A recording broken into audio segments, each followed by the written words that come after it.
Christopher Backwell, représentant du Parti conservateur de la Grande-Bretagne de passage à Abidjan, a été reçu par des proches collaborateurs du président Tidiane Thiam, avec à leur tête son directeur de cabinet Alain Kokotré, de l'ambassadeur Youssoufou Bamba et Noël Akosi Benjo, coordonnateur général du parti ce jeudi 28 novembre 2024 à la maison du parti à Cocody. À l'issue de cette rencontre, le représentant du Parti conservateur de la Grande-Bretagne a donné les raisons de sa visite. Le PDCI-RDA reçoit donc le représentant du Parti conservateur britannique Christopher Backwell. C'était séjour à Abidjan. Et ils ont eu un échange fructueux. Donc, il était accompagné de plusieurs personnalités du parti. Léo Cadre, l'ambassadeur Youssoufou Bamba et Alain Kokotré également. Donc là, nous allons suivre donc la raison de sa visite en Côte d'Ivoire et plus précisément au niveau du PDCI-RDA. As before, it's my pleasure to be back in Côte d'Ivoire and to visit and meet with friends from your Conservative Party and to see what in the UK we can do to assist in the election with the diaspora voters. J'ai visité la Côte d'Ivoire par le passé et je suis heureux d'être de retour en Côte d'Ivoire. Je suis du Parti conservateur britannique et je suis venu rendre visite à mes amis du PDCI et voir comment le Parti conservateur peut aider le PDCI, aussi bien au niveau de la diaspora qu'au niveau même national ici. It's very important for everyone in this world that we have democracy in our countries and transparent elections and transparent election procedures. Il est important dans le monde entier qu'il y ait la démocratie et que les procédures de vote soient transparentes. It is a principle of conservative parties around the world, including in the African continent with the IDU, that everything is done to support free and fair elections and to put that transparency into practice. C'est un devoir pour nous, les membres du Parti conservateur, dans le cadre de l'IDU, de faire en sorte que le processus électoral soit transparent et fiable. And in Africa in particular, En Afrique en particulier, there is an appeal, an attraction to what we would call compassionate conservatism. et il y a une attraction et un engouement pour ce que nous appelons le conservatisme de compassion. And I believe it is, of course, for your voters to decide that that philosophy can indeed have appeal here in Côte d'Ivoire as well. C'est vrai que c'est aux électeurs de décider, mais nous sommes sûrs que cette philosophie a de l'attraction ici en Côte d'Ivoire. And from the Conservative Party in the UK, of which I've been a member for over 50 Je years, suis membre du Parti conservateur en Grande-Bretagne depuis 50 ans and a commune member for over 40 years, et la Chambre des communes pour plus de 40 ans. we wish all the very best in this election Nous souhaitons le meilleur au cours de ces élections to Party President Cham and to the party du président itself. Thiam et au parti au PDCI lui-même. So good luck for next October. Bonne chance pour octobre prochain. Directeur de cabinet du président du PDCI-RDA, Alain Kokotré, quant à lui, n'a pas manqué de ressortir les points abordés au cours de cette rencontre. Le Parti conservateur est un parti allié du PDCI-RDA depuis de longue date. Et cette délégation est arrivée donc en Côte d'Ivoire pour voir le président Thiam et voir avec lui dans quelle mesure ils peuvent appuyer le processus électoral tant au niveau de la diaspora en UK que ici, à l'intérieur de la Côte d'Ivoire, appuyer le processus électoral parce que pour eux, c'est le processus électoral qui détermine la qualité de la démocratie. Et comme il l'a dit, si le processus électoral n'est pas bien conduit, la démocratie ne marche pas bien. Donc nous sommes heureux de les avoir reçus en l'absence du président Thiam.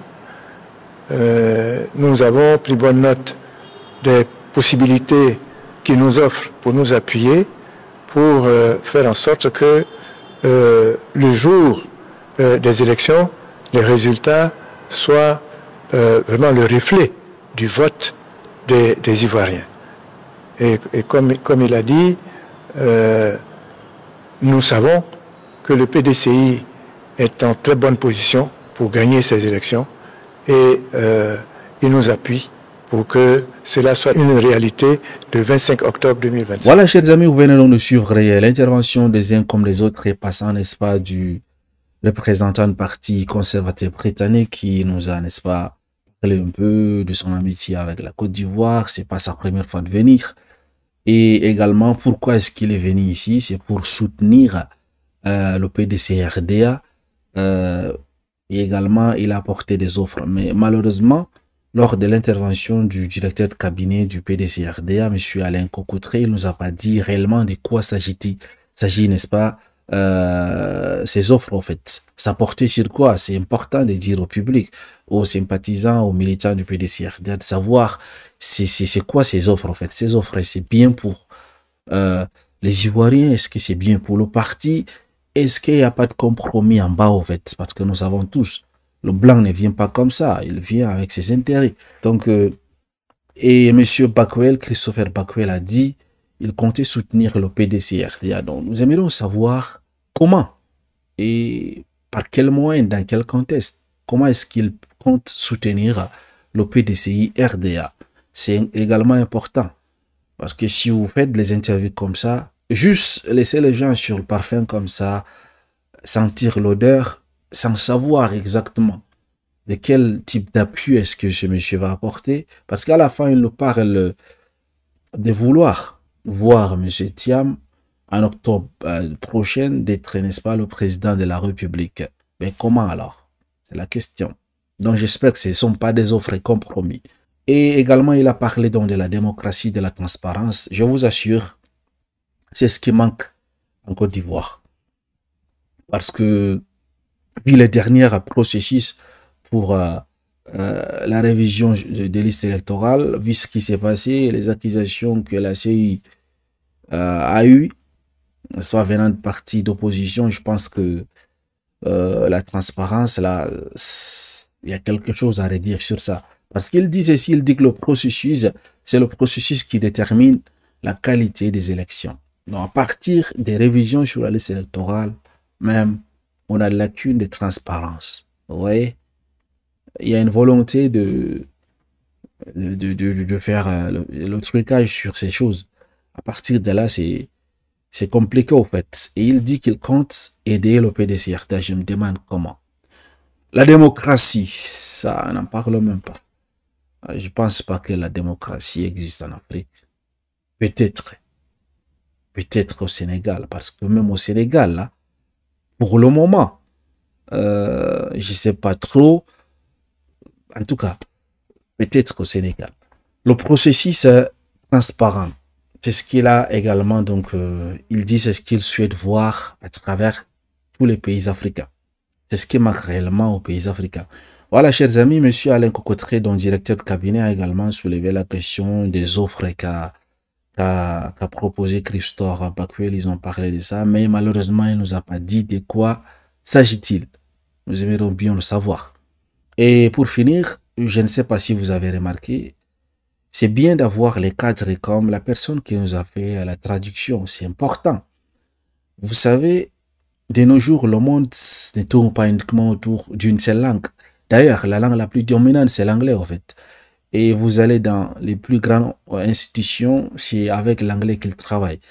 Donc, la langue anglaise est importante, surtout pour ces partis politiques. Surtout si vous comptez nouer des relations avec, par exemple, les gens de l'Angleterre, les gens de l'Allemagne, les gens aux États-Unis, je parle, n'est-ce pas, des pays qui utilisent la langue anglaise. La majorité des pays utilisent dans cette langue. C'est la langue du business, la langue politique, la langue des affaires. Donc, je pense que c'est une très bonne chose que le PDC ait en son sein un cadre, non, qui est vraiment une personne qui est bien dans plusieurs langues, multilinguiste en fait. C'est une très bonne chose. Et si jamais d'autres partis politiques de la Côte d'Ivoire n'a pas ses atouts, il faut qu'il pense, hein, parce qu'on nomme pas une personne juste comme ça. Si on veut nommer des personnes dans des postes clés, des hauts cadres comme ceci, il faut vraiment que ces personnes aient également au moins 2 ou 3 langues comme ça. Ainsi, si vous avez des visiteurs venant, n'est-ce pas, des pays anglophones, vous n'avez pas besoin d'ouvrir le téléphone pour taper sur Google Translate lorsqu'il parle. Après, vous essayez de voir ce qu'il a dit. Voilà, vous voyez un peu, c'est très très important, surtout la langue anglaise. Et en seconde position, je pense que ça vient donc la langue chinoise. Après, ça serait peut-être l'arabe. Voilà. Ce sont les langues qui viennent avec la force, en fait. La langue chinoise, pourquoi? Parce que vous savez que le chinois pèse économiquement à travers le monde, mais plus précisément en Afrique. C'est très important que nos élites apprennent dans cette langue. Voilà. Merci de m'avoir suivi, madame et messieurs. Excellente soirée à vous. À très bientôt.